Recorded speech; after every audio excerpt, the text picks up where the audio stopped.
পড়াশোনা ইন্টার পর্যন্ত হসপিটালে জব করি না। হ্যাঁ, টিকটক করি একটু শখের বশত, তারপরে ফেসবুকে কন্টেন্ট এগুলো একটু করি। ধরেন যে নৃত্য পারি, ইতি পারি, যখন আমার মন খারাপ থাকে ভালো লাগে না ওই ভিডিও সাইডে দিয়ে নাচ গান করি, কিছু করি না। অনেক নাটকের অফার, এমনিতে মিউজিকের অফার আসতেছে। তো লাখ টাকা ইনকাম এই টিকটক থেকে। ভাইয়া, টিকটক থেকে কোনো ইনকাম আসে না, এটা আপনিও জানেন আমিও জানি। ফেসবুক থেকে আসে।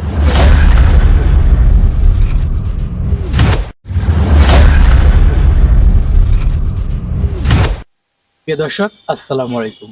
আশা করি আপনারা সকলে ভালো আছেন। আমি সাথে আছি ইসমান হোসেন, দেখছেন ইসমান মিডিয়া সেন্টার। তো আমরা প্রতি সপ্তাহে একটা আয়োজন করে থাকি আমাদের বিভিন্ন পার্সনদেরকে নিয়ে, বা বিভিন্ন শো বা ইন্টারভিউ যেটাই বলে থাকেন না কেন আমরা করে থাকি। তো আজকের দিনের মতো আমাদের আজকের অতিথি মাহমুদা আক্তার মুন্নি, একজন ডিজিটাল কন্টেন্ট ক্রিয়েটর, আমাদের পাশেই আছে আজকের অতিথি। তো আজকে ওনার সম্বন্ধে জানার চেষ্টা করব এবং ওনার সাথে ওনার গল্প শেয়ার করার চেষ্টা করব। ওনার সাথে আমরা আড্ডা দিতেছি, আপনারা আমাদের সাথেই থাকবেন। আসসালামু আলাইকুম আপু। ওয়ালাইকুম আসসালাম। কেমন আছেন আপনি? আলহামদুলিল্লাহ ভালো, আপনি কেমন আছেন? জি আলহামদুলিল্লাহ ভালো। তো প্রথমে আপনার পরিচয়টা আমরা জানতে চাইবো। আমি টাঙ্গাইল ডিস্ট্রিক্ট, আমার বাড়ি মধুপুর থানা, মাস্টারপাড়া আমার বাসা।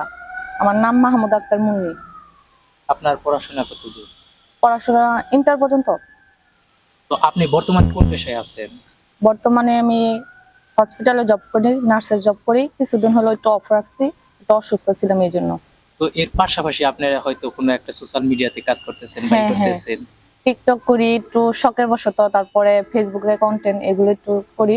মানে মন টন খারাপ থাকে এই জন্য করা হয়, এই আর কি। তো আপনার পরিবারে কতজন বা পরিবার? আমরা 2 বোন 1 ভাই। আমার বাবা আছে, মা আছে, জয়েন্ট ফ্যামিলি, চাচা চাচি সব এক জায়গায় থেকে একসাথে। তো আজকে আপনার সাথে আমরা আড্ডা দিব এবং আপনার সাথে কথা বলার চেষ্টা করব। এই যে আপনি পাশাপাশি আপনি সোশ্যাল মিডিয়াতে সময় দেন, বা এই সোশ্যাল মিডিয়াতে আপনি ভিডিও বা কন্টেন্ট যে কাজ করতেছে, এটা নিয়ে আপনার আশা কি, বা এখান থেকে কিসের জন্য এই জায়গায় আসাটা আসলে? আসলে ওই 2-3 বছর আগে আমি যখন জব করি, পরে যে পা ভাঙছিল, ভাঙার পরে ওইখানে বাসায় বসে থাকতাম, মন খারাপ থাকতো, সময় কাটতো না। তখন আমি আর কি টিকটক প্ল্যাটফর্মে কিংবা ফেসবুকে, সবসময় ফেসবুকে থাকা হতো, টিকটকে থাকা হতো না।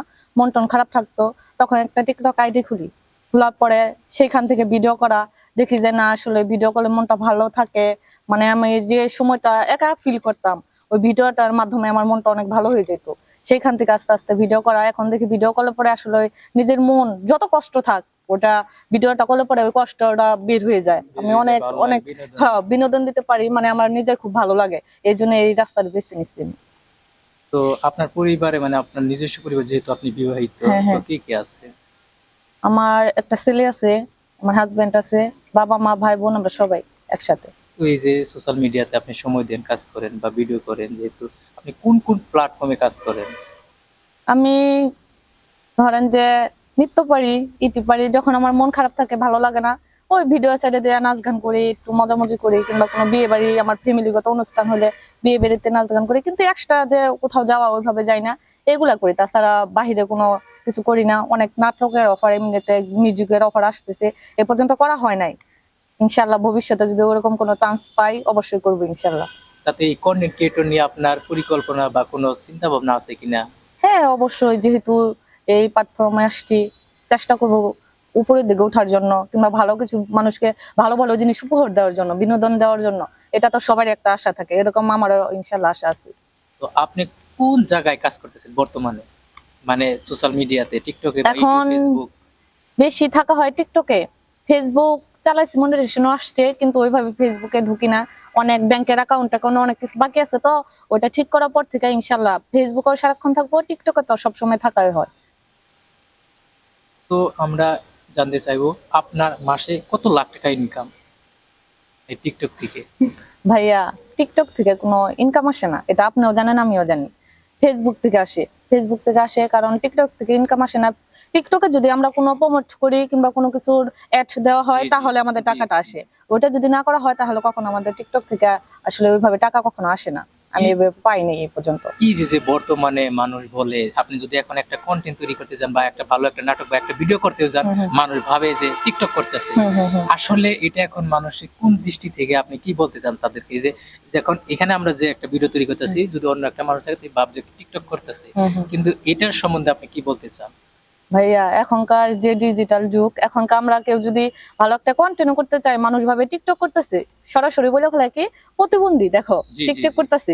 কিন্তু আমরা যে ভিডিও গুলা করি, তাদেরকে যে বিনোদন দিই, এই ভিডিও গুলা দেখে যে তার মজা পায়, তাদের মন খারাপ গুলা সবকিছু যে দূর হয়, তারা সেটা বুঝে না। যারা এগুলা বলে আসলে তাদের চিন্তা ভাবনা সম্পূর্ণই ভুল, এটা ঠিক না। আসলে আমাদের মন খারাপের জন্যই তো আমরা এই ভিডিও গুলা করে থাকি। তারা যদি আমাদেরকে সাপোর্ট না করে, তাহলে তো আমরা আসলে এই উপরের দিকে কখনো এগোতে পারবো না। তাতে কি টিকটক থেকে, এই প্ল্যাটফর্ম থেকে কি কোনো ভবিষ্যৎ বা কোনো কিছু করা কি সম্ভব? ইনশাল্লাহ কখনো যদি ওইভাবে কোনো কারো ভালো সাপোর্ট পাই কিংবা কোনো কিছু পাই, অবশ্যই উপরে দিকে উঠবো, এটা আমারও আশা আছে।